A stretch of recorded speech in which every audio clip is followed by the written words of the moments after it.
Welcome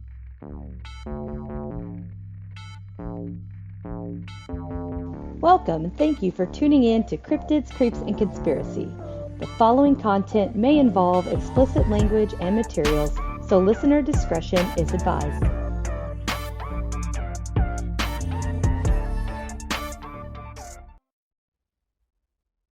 Welcome back, everyone. This week, we have the one and only Stacey. No party people. She's an absolute blast, my little silver fox. And we do a lot on Studio Sinister on YouTube. We do live feeds every week, every other week. We hit and miss. And I've decided that we are the ones that we go all in. I mean, we have the best makeup. Oh, yeah. Balls to the wall. And it's always this excitement, just waiting for Stacey's camera to turn on. I feel the same way with you because it's like that as soon as we get the notifications in the Instagram chat, it's okay, here's your theme and take it to the limit, guys. And I already know both of us are like, okay, how extreme. Yes. Regardless, I'm going to open the floor. I know we're doing this for a second time because we have technical issues, but I want to give you a chance to let everybody know what it is that you do, why you do it, maybe, what do you cover, where can they find you? You're just going to have a little advertisement here. All right. I'm always ready to sell myself. Oh, all right. I am Stacey, and I am one half of the gorgeous ghouls of Early on Wednesday. My host, Lavender, and I, we cover everything humanly possible. We cover true crime, we cover cryptids, we cover paranormal. And I know to some, they feel like maybe there's too many categories, but for us, there's not enough categories because one of the things that we like to say is you may have heard the story, but you haven't heard it how we tell it. Lavender will take a nosedive into the dark web and she finds stuff that nobody can find. And then I have been a true crime aficionado since I was like 12. If they've killed more than one person or if they've been left in a shallow grave, I can find them. I am Witch with All the Gifts 666 on Instagram. Lavender is Murder Juice. And we can be found on Spotify, Apple, Google, Podbean. If you can stream a podcast from it, we are on it. Recently, over the summer, we did a game of accident, suicide, murder.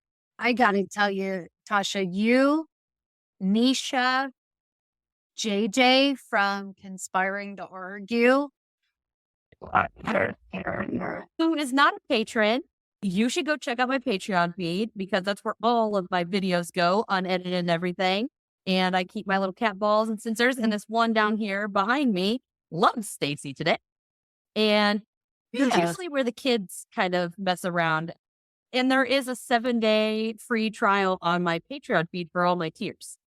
You won't get a shout out until you're past your thing and you stay, but it's there so you can at least, wow, that came out really weird. It's there. Bar. Woo! So you guys can go look at it and get a feel for what's there. I don't know what was happening there. I think I just got a little possessed.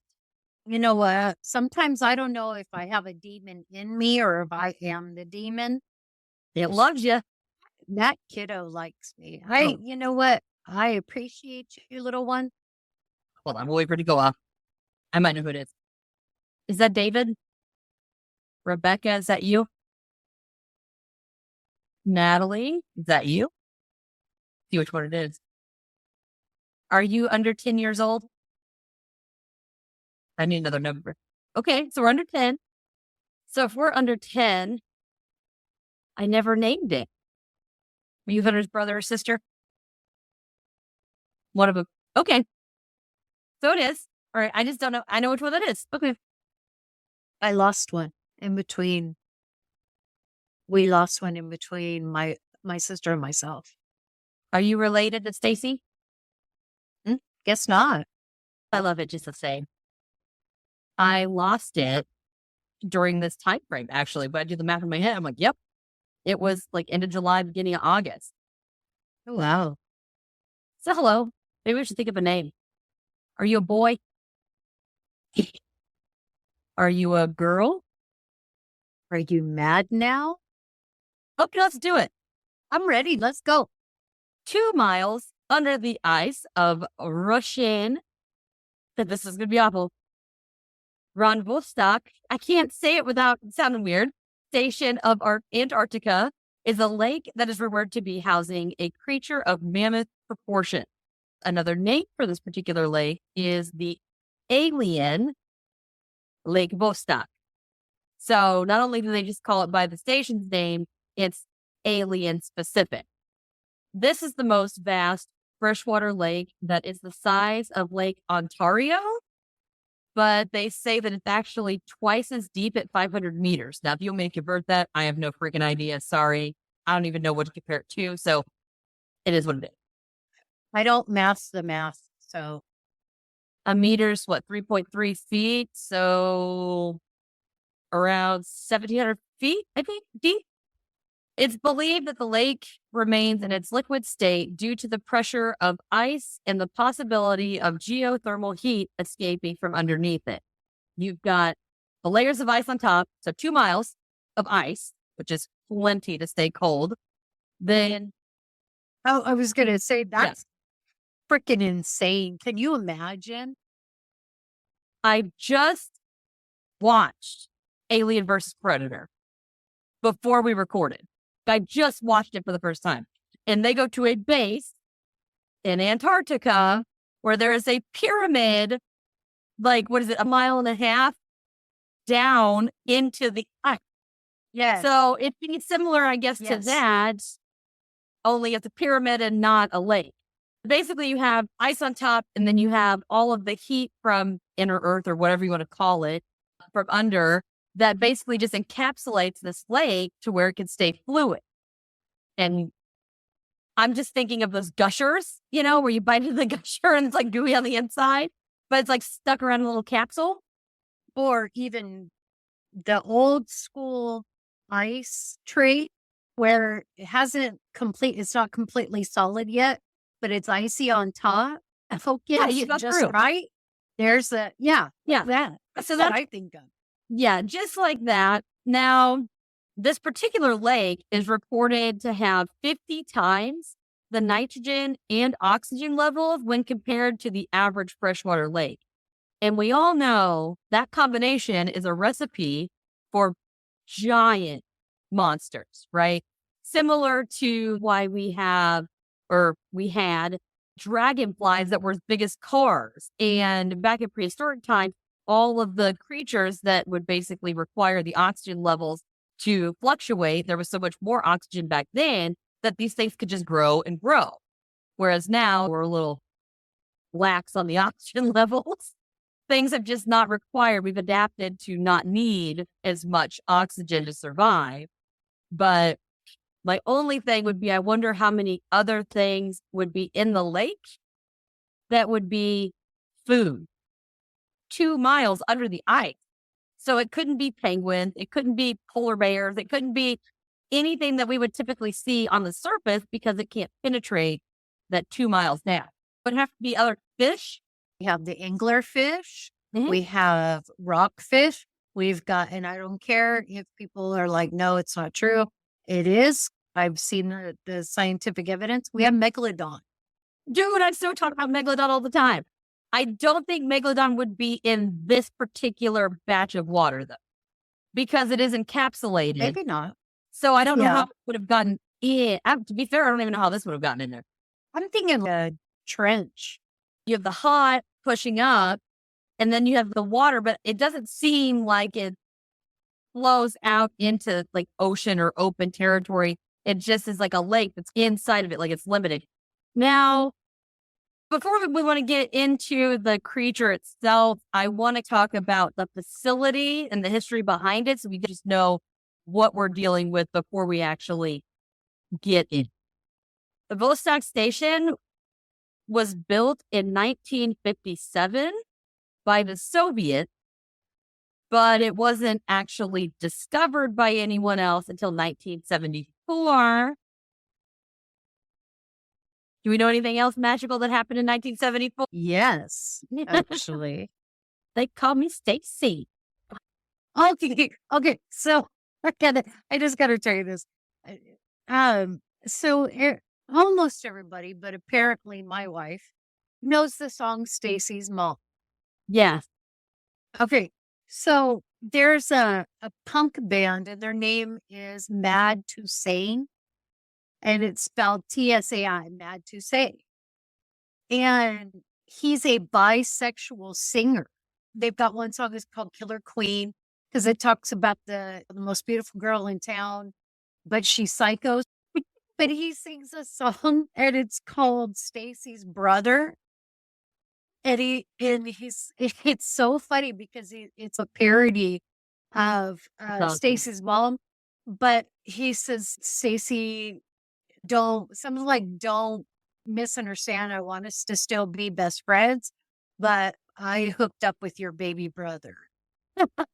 I just know that I like older dudes, so it is what it is. I'm noticing that my tastes are changing. I seem to be attracted to the same age group I am.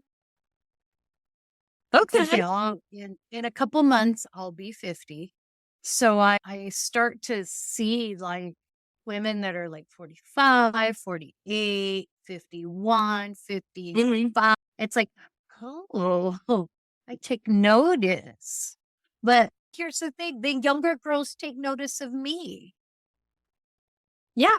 And I'm I don't want to teach you stuff and have cereal on Saturday morning. I'm in my 30s and I still eat cereal on Saturday morning and watch cartoons. So shameless plug. Last night I was up. It was 12 o'clock, so it was midnight. And I am sitting on the couch in my britches and a t-shirt with a bowl of Reese's peanut butter cups watching Angry Beavers. Okay, I can't be mad at you for that because I like Angry Beavers. I love that show.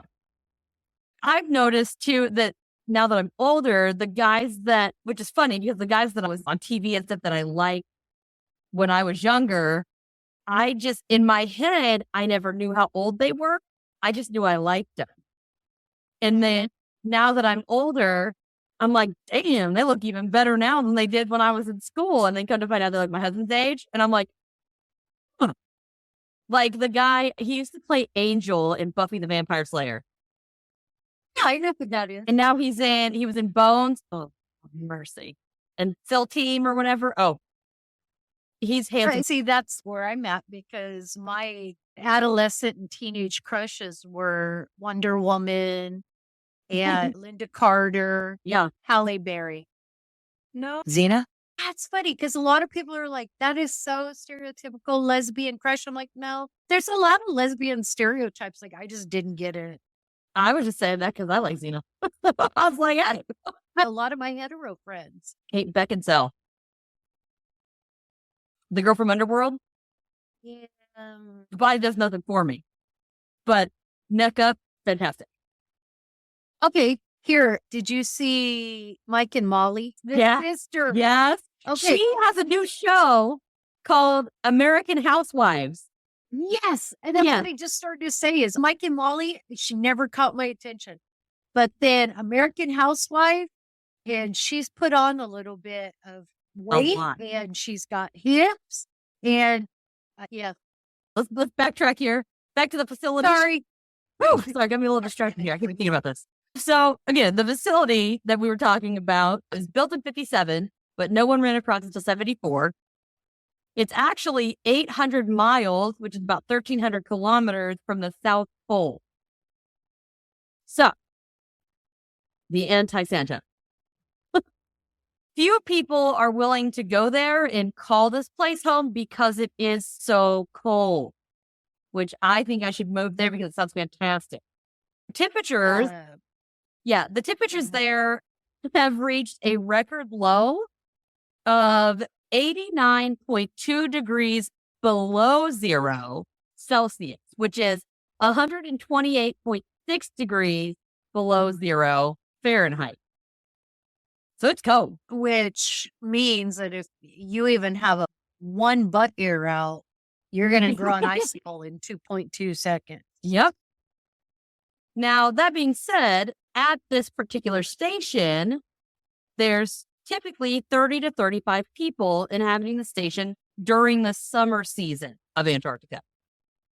And among this crew are cooks, programmers, radio operators, electricians, mechanic drivers, surgeons, and anesthesiologists. So if you're not finding anything in the ice, you're damn sure having a good time. That guy's got the med. Now, the purpose of the facility is documented. The reason they're there, quote, is for collecting ancient climate data and research regarding ice cores, is what they said. Air quotes. Yes, we all know how that goes. Cores. There's- Ice cores.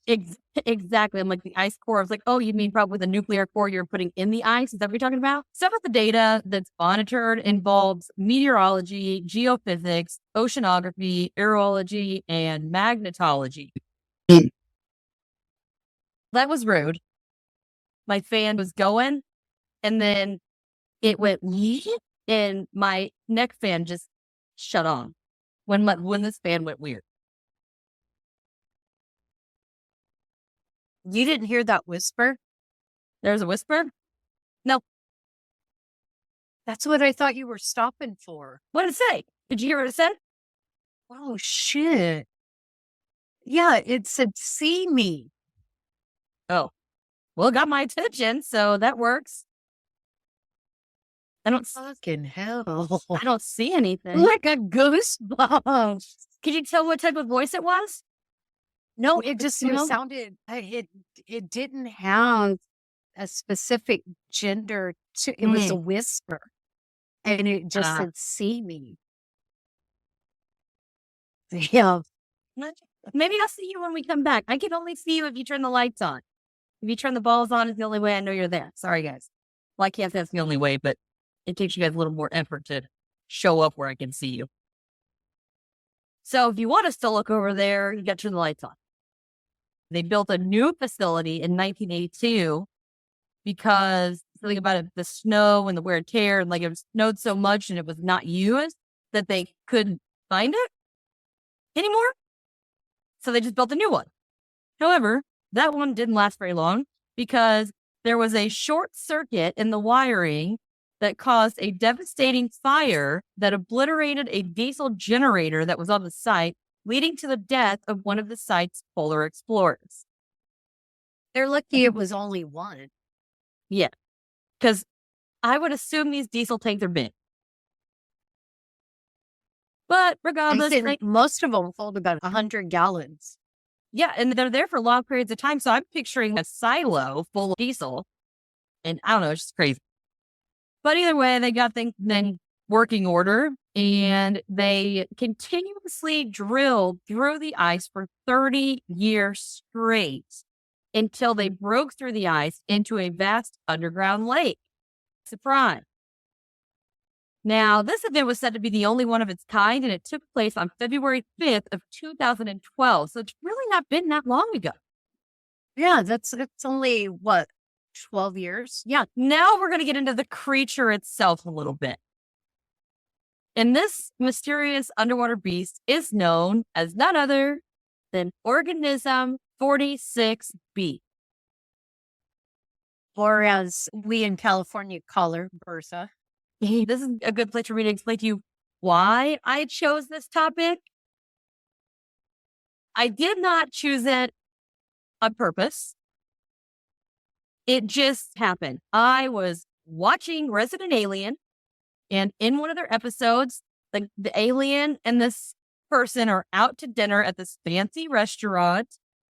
And in this restaurant is a tank with an octopus in it. And there are a lot of theories, if you get to asking around in the real world, where they believe that octopus or octopi are actually alien in nature, they don't match anything else known to us on the planet. They are uniquely alien. They probably had some sort of organism or something that was just stuck in an asteroid. It hit and it just landed in some water and then it just grew. And then we have octopus, which it does make sense. They are pretty alien.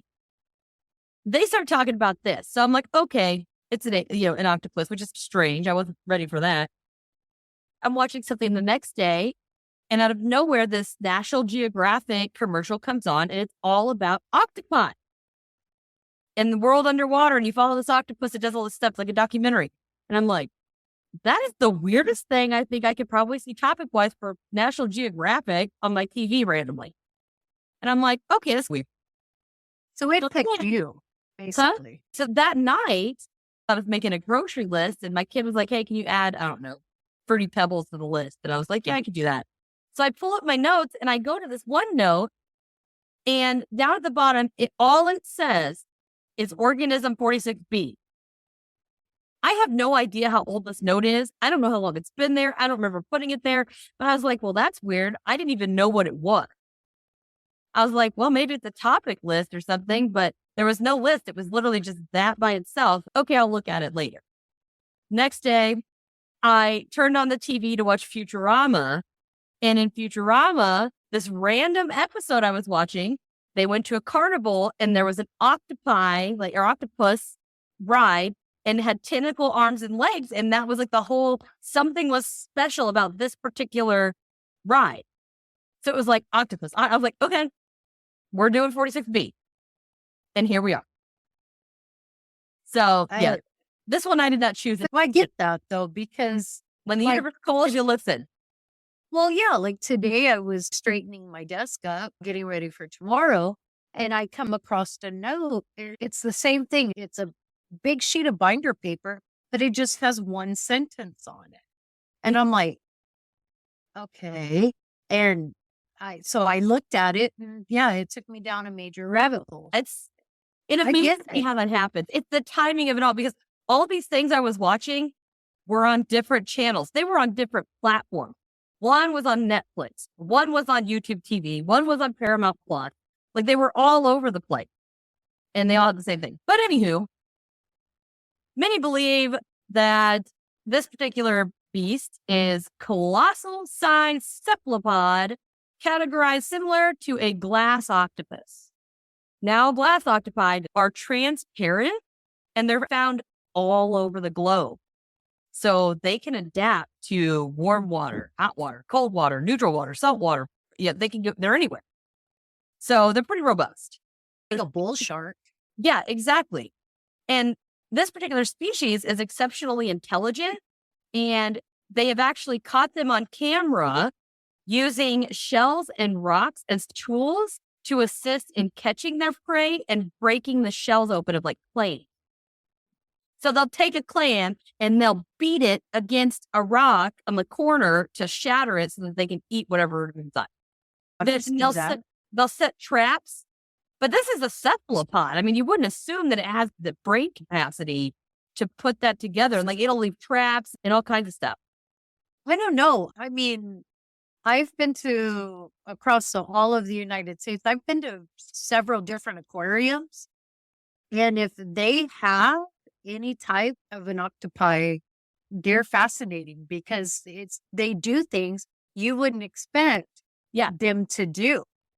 Like a squid or a jellyfish or something that doesn't seem like you just don't think of things in the water, always in the water like that, as being intelligent. You assume that's more of a mammal type thing. We're wrong though. Oh, yeah, definitely. Yeah. And what's crazy is it weighs an estimated 1 ton. That's heavy.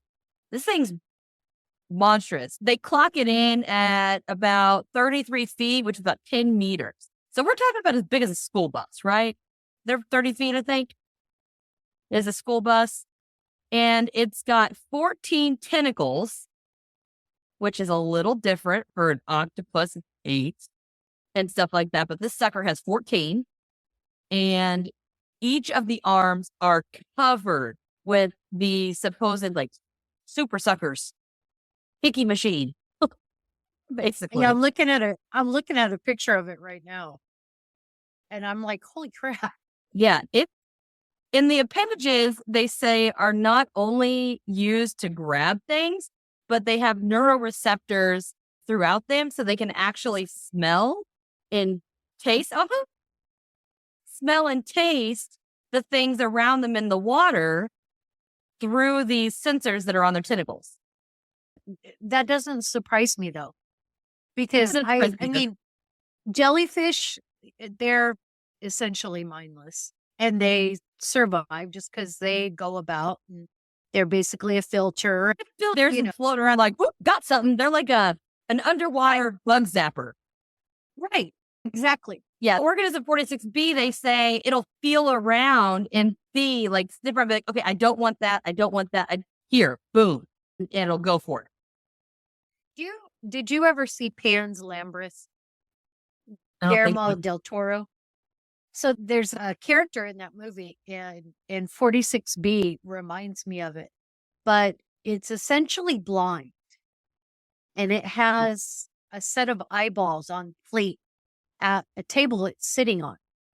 When the little girl goes through, it's actually genderless, takes and puts the eyeballs on its hands and then puts its hands up to its face like this. Well, that's so that way it could see because the eyeballs were in its hand. That's what, if it wanted to see to the side, it can go like this. It can go like this. Like its nail. Basically. Okay. The whole thing is that for it to register, its brain, it had to see. Yeah. That's what 46B reminds me of, is it reaches a tentacle out. Go the one on your arm. Just mine have color and yours are black and white. Oh, you've got. Yep. Yeah. Twinsies. And then this one.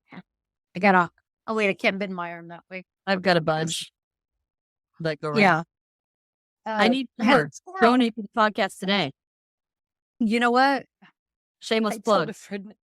I told a friend of mine, I'm going to start a GoFundMe so that I can get tattooed. I wanted to do like a donation thing where if people donated to the fund, if we got to a certain amount, I would go get get a tattoo of my logo, the box with the stuff in it, not the words, but the box in it. And I would do it. I would do it all on a live feed.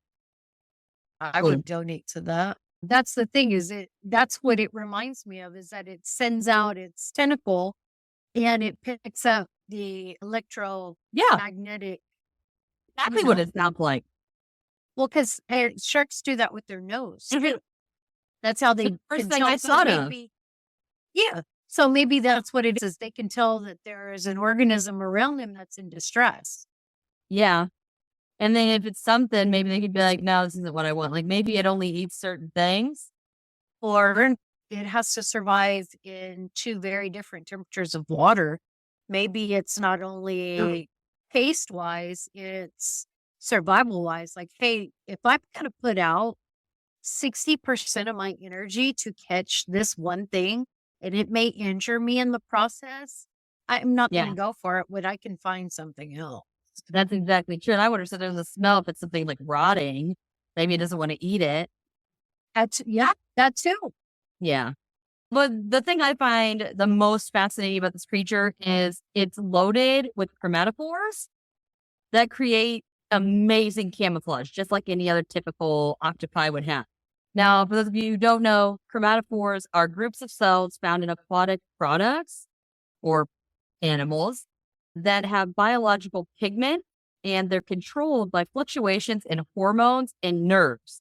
So instead of it being like a lizard where it gets scared and the tail falls off, this thing gets scared and it might turn different colors because it's trying to figure out what the hell's happening. Like maybe it's just floating around, it's purple the whole time, but something spooks it and all of a sudden it's like, I've got to blend in. So it just goes whoosh and just radiate into whatever's around it.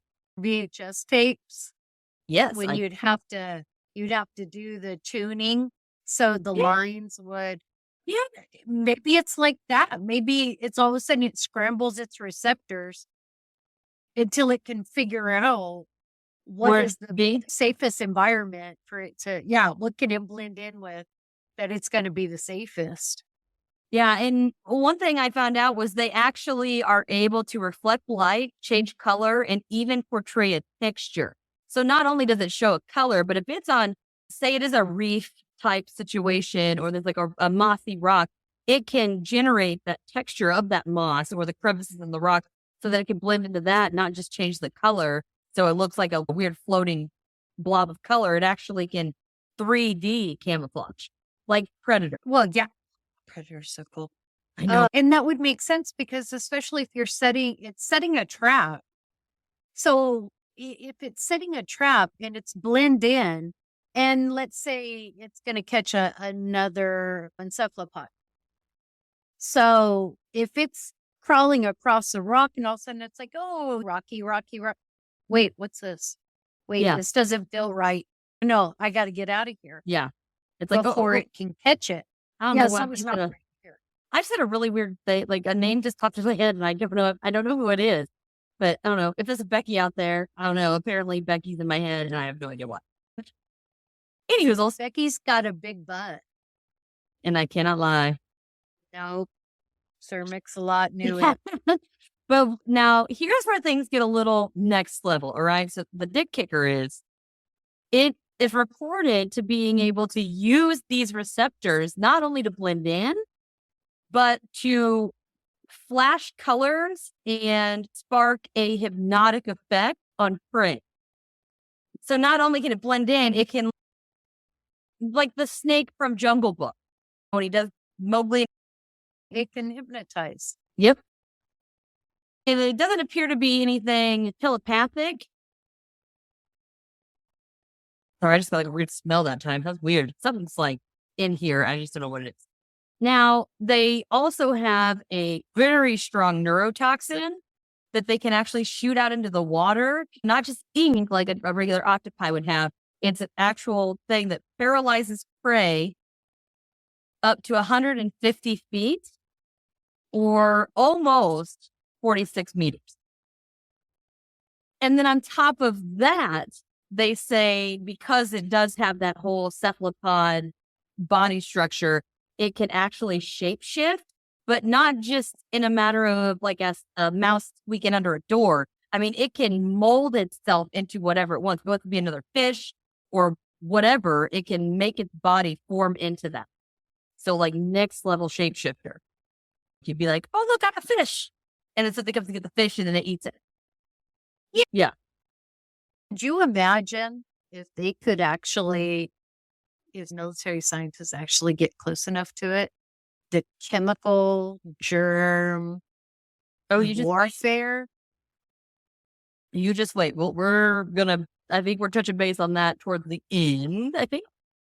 Now we have an idea, the location, the facility, the people there, and the creature. Now we can get into some of the stories and conspiracies that surround the facility and the lurking leviathan that dwells beneath it. So let's start with the controversial account. An 8-person crew set out to explore and document any life forms that were discovered in Lake Vostok. Included in this team was Dr. Anton Podolka. That's it. Hell of a name. I wish everybody could see my face, which I got picturing all. Because that was pretty good. It kind of sounds like the hokey pokey. Yeah. I was thinking polka dot. Polka dots, yeah. But it's Padalka. So, however, scientists in the group built a one-man elevator to transport members through an ice tunnel to a camp deep beneath the surface. Alien versus Predator. Why is it so, like, it's so weird. I always watch that. Because it literally is a tunnel of ice and you go down and 2 miles to the lake. Same thing. Only that's where predators. Instead of a parrot, you get a lake. Yep. Well, think about the movie The Thing. I've not seen it yet. It's on my list. I watched The Blob. Wait. Yeah. Is that the one? Oh, hold on, because there's this guy. Oh, Kurt Russell. yes. Then I have seen it. I just remember what it's called, which is funny because I've seen all the other movies and he didn't do anything for me. But that movie with the beard and the rugged and the Well, yeah, because they're rugged, they're tough, they're military. They're not only are they tough, they're smart. I don't care about that. I So want him to be called bearded and yeah, be as sharp as a box of rocks, huh? yeah. I don't care as long as you know how to use it. I just caught what you said. So they built this elevator or shaft or whatever you want to call it. They send people down this tube of ice. And when they get to the bottom, they actually created a camp that was set up on an ice shelf that they had carved out near the shore of the lake. Big boy, my husband. The funny part about that is my husband just walked where my view is and then mooned me. Okay, that's awesome. They liked it. My wife is not fun in any way, shape, or form, so that would never happen in my house. Well, I do it to him all the time. So I do to her all the time too. he's But walking around in his undies. Okay. He's out of sight, so we're good. After the camp was set up, the diving commenced and the divers ran into the creature 46B. And the following is a quote by Dr. Padalka about the first encounter when they gained access to the lake. And this gets real fast. And it says, quote, "We encountered Organism 46B on our first day. It disabled our radio, which we later learned to our alarm was intentional. It is also able to paralyze prey from a distance of up to 150 feet by releasing its venom into the water. Tragically, my colleague and lifelong friend was killed this way." can you imagine if that was in the toilet? You sit down after a Russian meal of whatever, and you barely get a little splash on your butthole, and you're Step a paralyzed day. and dead. We could install Oh, it. and workers. Get You can you. have a bidet in the Arctic. Well, it would be on a heated tank. True. What Very else- true. Hey, that, you know what though? That would be a pretty 46 smart way. be gone. Oh, couldn't even imagine. A little after this whole happened, there was another horribly traumatic dive. While conducting research, the divers saw a large school of fish in the distance. Acknowledging the lack of a threat the swarm of fish put off, they just continued about the research. They're just, oh, look, a school of fish. Cool. Because they've never been down there, and they're probably interested in it as scientists. While distracted, however, the divers did not pay any mind to the fact that the plentiful fish party was inching a little closer and a little closer and a little closer, observing their every move. Then suddenly, an ink-like substance swiftly seeped into the area and temporarily paralyzed the entire crew. They quickly determined that the viscous venom that had ventured into the void was in fact dispersed by Organism 46B itself, and it had disguised itself as the school of fish the whole time. There were no fish. It was 46B Crazy. pretending to be a school of fish. But matters get worse.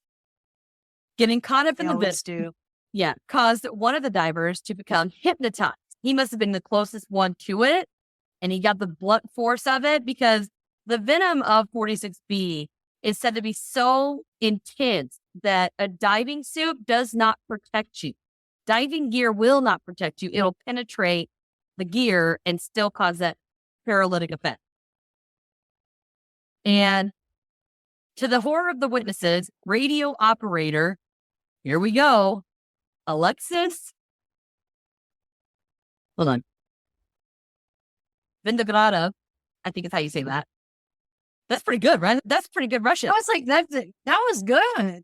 Thank you. Heritage. Thank you. But he was snatched up right in front of all of them, dismembered and eaten by the beast in front of a paralyzed dive team. So they're all frozen, and this guy gets snatched out, dismembered, and devoured while they're just paralyzed and can't move. I wonder why it picked him. Maybe because it was more challenging to get to him. Well, I'm wondering if he was closer because I think he's the same one that it hit him so hard that he was dazed and hypnotized. He wasn't coherent as to what was happening. So he probably wasn't even trying to fight if he could. He just was mesmerized by this thing, so it was easy pickings. Now, after that extravaganza, as a result of said attack, the radios were damaged, like he had mentioned before, and the crew became cut off from the rest of the world. I mean, you thought it was isolated before, now you can't even radio out for help. Nothing. Then, another time, the diving crew was submerged conducting some observations when they noticed another crew member swimming towards them in full scuba gear. Now, it appeared as though they were returning from a dive of their own, and I'm guessing with primarily men around, there's a lack of communication. So they probably just didn't let people know they were both doing their own thing. And when the scuba Steve got close, they suddenly found out that the diver was, in fact, 46B in disguise. The beast grabbed a biologist before he could even react to what was happening, stunned the man, ripped the man apart, and proceeded to consume him with its oversized beak. So it's 2 down, right? Yeah. No, wait. Yeah, 2 down. Yeah. Radio man and then this guy. And these are very violent. It's not like it kills them and like they don't anaconda or whatever, like suffocate them. It just... Or like a whale and just swallow them. Yeah. This thing had a full-on beak like a squid. This is what one of the witnesses had to say about the event. It says, quote, "He tread water wearing a blissful smile as the organism approached him. We watched helplessly as it used its arms to tear off its head, then popped its remains in its mouth. It was as if it had hypnotized him telepathically."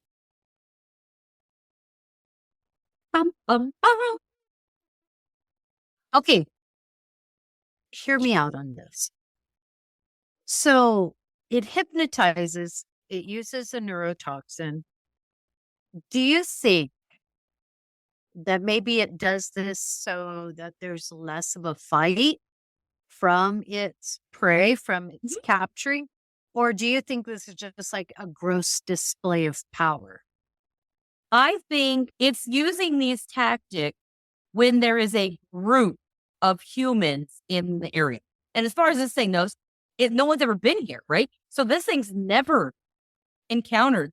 But if they're down there in scuba gear or whatnot, they probably have spears or something to protect themselves with.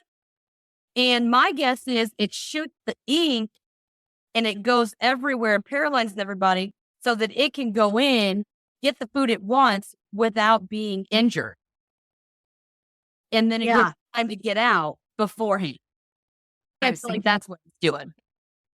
So I wonder with the pods, with the sensing pods, I wonder if it can tell that there's certain, maybe not of an elite kind of human within that group. Maybe someone's got a health problem.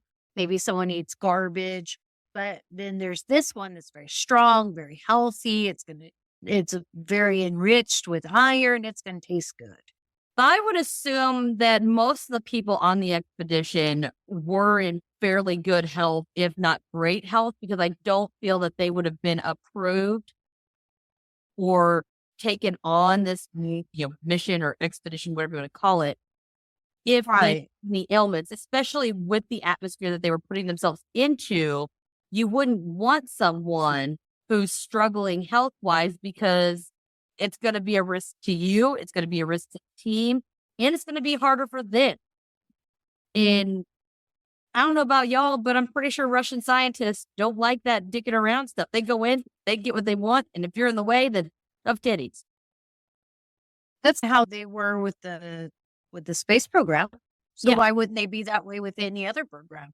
They wouldn't want anybody in that's going to jeopardize anything. They want to go in, get the info they want, and get out. Is the way I look at it. Another story goes like this. Once they realized that the monster was in fact intelligent, they started drafting a plane. They recruited, oh, here we go again, Dr. Marta Kalishnik, a prior professional athlete, to use as bait since she was the best swimmer on the team. Organism And she was a female, so her existence was not as Yes. important. And Organism 46B was successfully captured alive. However, when they were closing this thing in this giant box they had concocted, one of the tentacles made its way through the specimen tank. The doctor was able to grab an axe and remove the portion so that it could secure the door. So it's pushing on it, it's like folding it and stuff, but it wasn't actually severing. So somebody grabbed an axe and went just melee on it. Yeah. So that way they could seal the tank. Now, here's where things get a little interesting.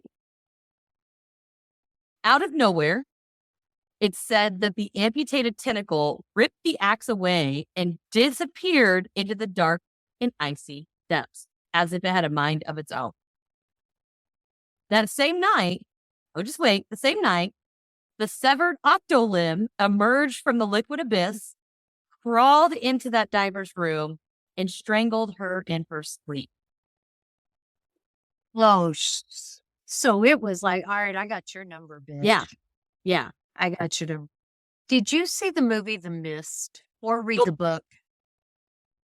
No, it's on my list too. I hear a lot of good things about it. Yeah, because there's a scene that's very similar to that Stephen King wrote, that these creatures that are in the mist were of a military scientific creation. And one of them loses their tentacle. Very same situation. And this thing's flopping around. So then one of the people gets a little too close to it. And boy, it shoot right up and took that sucker out from under the door. Yeah, that sounds exactly like what is happening here. Now, a lot of people chalk it up, like the whole concept of this beast, to like a War of the Worlds debacle. The story goes, Michael Forsyth had written about a fictional animal that some newspapers plastered on the front page as truth to stir up some negative opinions or fear of the Soviets during the Cold War. Of propaganda. Yeah, definitely. Yeah. So in theory, somebody's saying this whole concept is made up. They just use propaganda, blah, blah. Now, on the other hand, it's rumored that the Soviets actually captured it, and they were working on finding a way to weaponize the venom and the creature in its entirety. The original plan was to turn the creature in as a new species and receive global scientific acknowledgement. That was the scientist's plan. But that douche canoe, Mr. Putin himself put a kibosh on the plan and seized control of the asset. Be like, look, we're almost there that we could get into our world domination theory. So the whole concept here that I thought was strange was if you cut the tentacle, it can grow back is normally how people see it. But if it's removed, to have like, what if instead of it being you lose the tentacle and you grow the tentacle back, what if you cut the tentacle and the tentacle grows a whole new 46B? Shit. Mic drop. Another theory is because the lake was isolated for 15 million years or so, there's really no telling what all is in there. And it could have evolved completely separate if you're into evolution, a whole different rail. So, I mean, you have everything else out here. We were at one point one big hunk of rock, right? And everything was doing its thing, and then it broke out into all these other pieces of rock. But this piece's pocket has always been this pocket. So even if it was evolving as everything else would, it wouldn't be on the same level. It's an entirely different thing because it's been completely isolated from that track with nothing mixing it. So it could do whatever it wanted. Oh, wait. Oh, what if it's like Schrodinger's lake? Oh, Another viewpoint here is some people think that Organism 46B actually has a name. We all know and love this organism, and it's called the Kraken. why not? Why couldn't it be the Yeah. Kraken? Not only that, but they think, and I just got really weird goosebumps. So, I mean, somewhere in here we have a visitor. But not only that, it's actually the one guarding the sunken city of Atlantis. And that's why nobody can find it. They get them before they can get the word out that they found it. Possible. Okay. If they were to get out into the abyss, right? That would make sense. So what do you think? Myth or monster?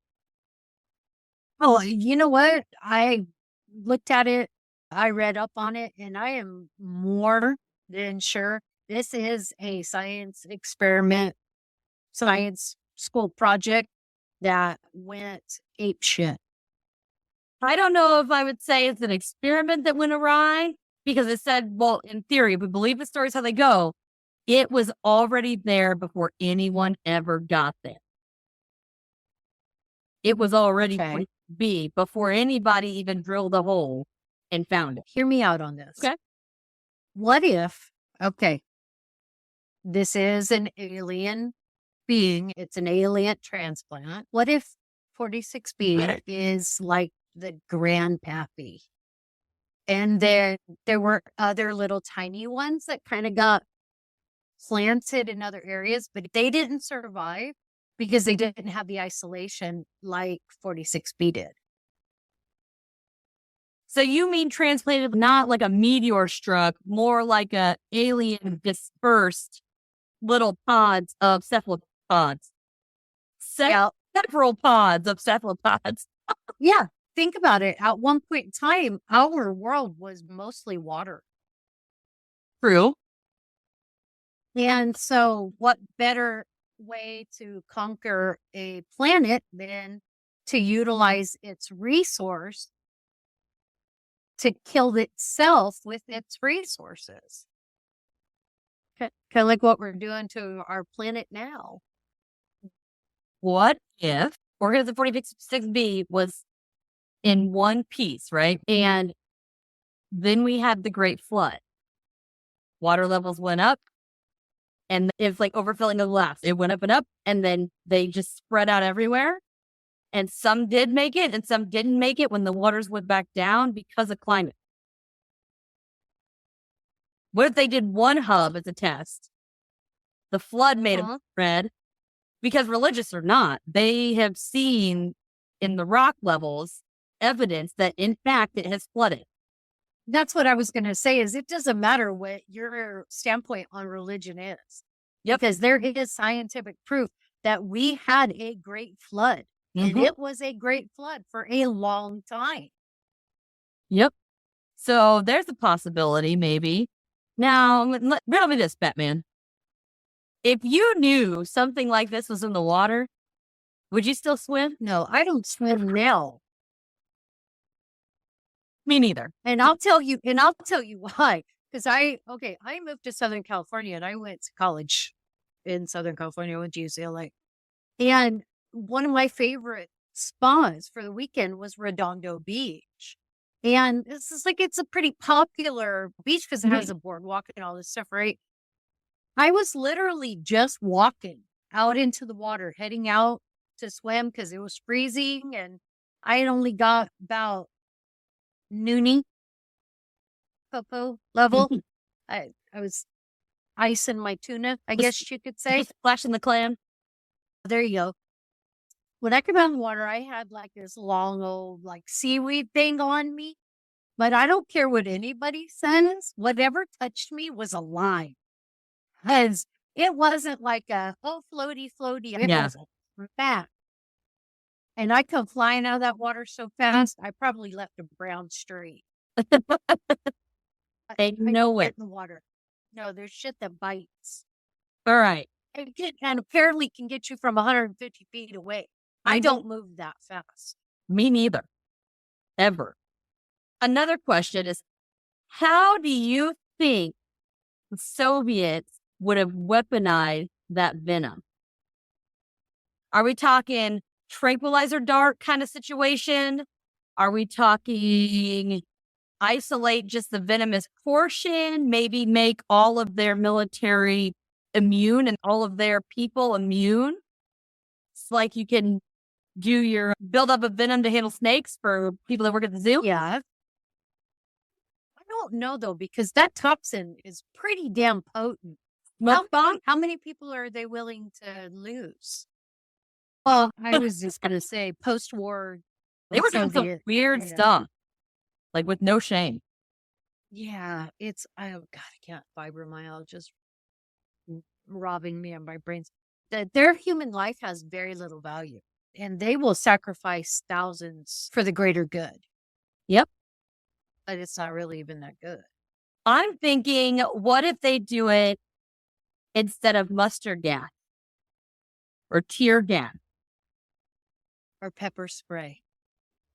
I'm thinking more like a mass invasion or something, not just a one or two, but if you want to take out like a whole platoon or something, you drop on the whole base and then just kaboof, and then everybody's paralyzed.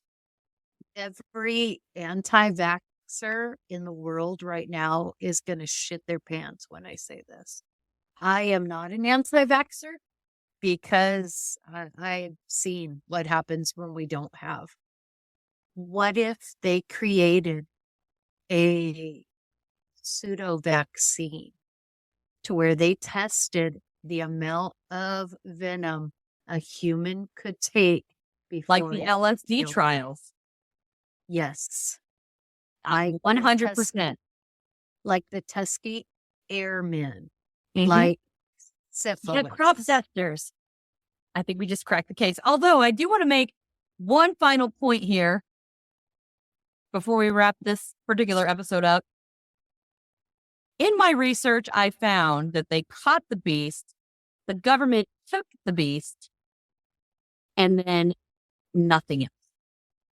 I didn't hear what they did with it. I didn't hear it turned up dead. It just, the government came in and he took it and nothing.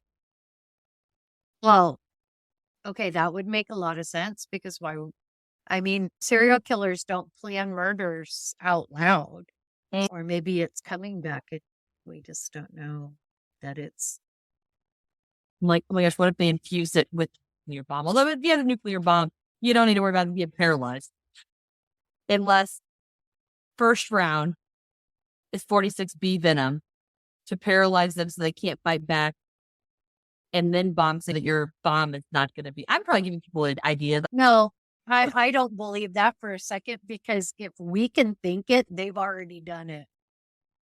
True. That's just the way.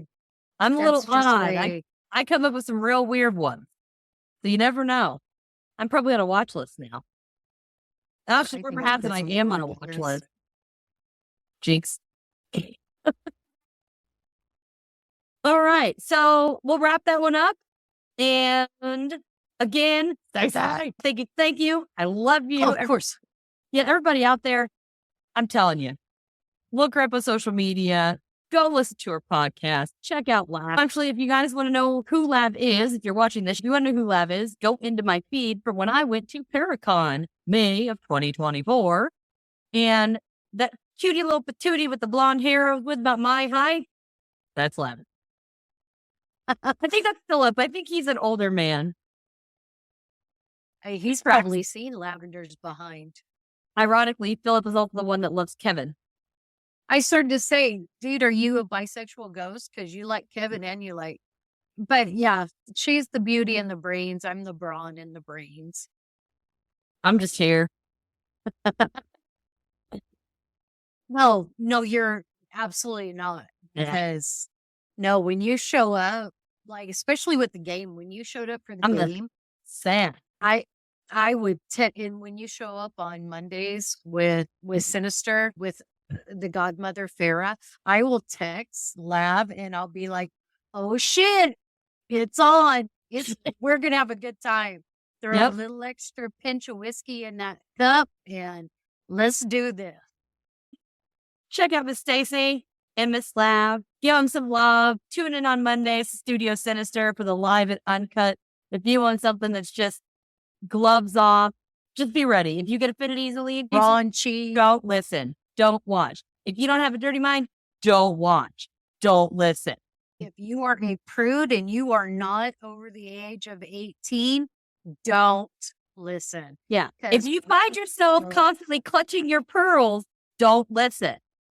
Unless it's a pearl necklace. And then that's. Until next time, everybody. See you. Catch us on the flip side. Thank you for listening to this episode of Cryptids, Creeps, and Conspiracy. If you wouldn't mind, please take a moment and rate and review the show wherever you're listening. I know it might not seem like much, but it greatly helps the show by allowing us to be found more easily when other listeners search for us. If you have a chance, head on over to www.patreon.com/cryptids, creeps, and conspiracy and become a patron. Members of the Big Show tier get bonus materials, personalized shout-outs, access to the private Discord server, and video versions of episodes, both regular and members only, that are raw and unedited. So they're always a good time. As an added thank you to the Big Show patrons, we also are going to be giving out custom stickers and mini prints after 3 months of membership. I'm currently offering a 7-day free trial, so head on over and see how awesome being a member can be. Before you go, click the link in the description and grab yourself or someone you know some of the self-designed merch, or make a donation to help keep the show going and fund future events and investigations.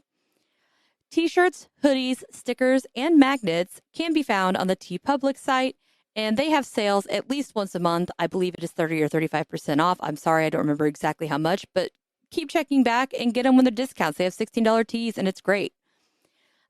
For handmade crochet items such as Nessie, Mothman, aliens, Fresno nightcrawlers, and the little ghosts or a big ghost, as well as pants, swimwear, the best tumblers I have found yet as far as merch is concerned, dresses, office supplies, and more, visit the Square merch store.